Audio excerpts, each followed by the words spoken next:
சீரியல்களின் full எபிசோடுகளை Sun டிவியில் ஒளிபரப்பான உடனே எக்ஸ்க்ளூசிவாக சன் நெக்ஸ்டில் மட்டும் ஃப்ரீயா பாருங்கள். ஹாய் செல்வம் சார்.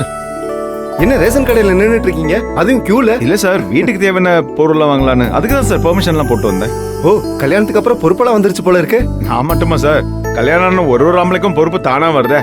அது காரணம் பொண்டாட்டி சார். பை தி வே, என்னோட பொண்டாட்டி மகாலட்சுமி, என்னோட பேங்க் மேனேஜர். வணக்கம் சார். என்ன ஞாபகம் இருக்குங்களா? நான் உங்க கல்யாணத்துக்கு வந்திருந்தேன். அப்ப மீச வச்சிருந்தேன், இப்ப மீச இல்ல. அதனாலதான் கேக்குறேன்.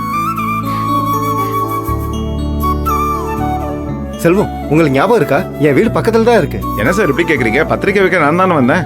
என் மிஸ்ஸஸ் உங்க கல்யாணத்துக்கு வர முடியலன்னு ரொம்ப வருத்தப்பட்டா. ஒன்னும் இல்ல, நீங்க 2 பேரும் இங்கதான் வந்திருக்கீங்க. ஜோடியா வீட்டுக்கு வந்துட்டு போலாம் இல்லையா? அதுக்கு என்ன சார், கண்டிப்பா ஒரு நாள் வந்துட்டு போச்சு.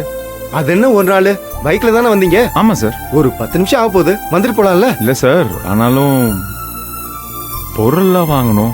அட என்னப்பா, கடை எங்க போகுது? ஃபுல்லா திறந்துருக்க போகுது. நம்ம அங்க போயிட்டு இங்க வர்றதுக்குள்ள கூட்டம் எல்லாம் குறைஞ்சிட போகுது. அப்புறம் என்ன, ஈஸியா வாங்கிட்டு போயிடலாமே.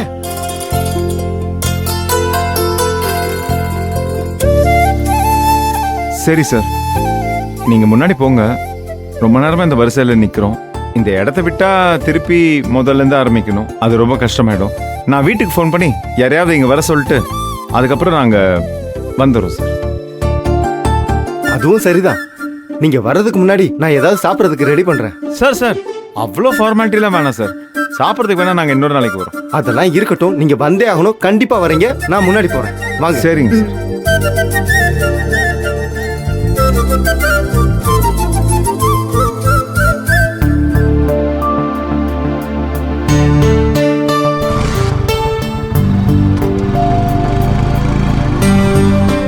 உண்மையிலே நல்ல டைப்பா இருப்பார் போல இருக்கு. பேங்க்ல கூட என்கிட்ட ரொம்ப நல்ல பழகுவார்.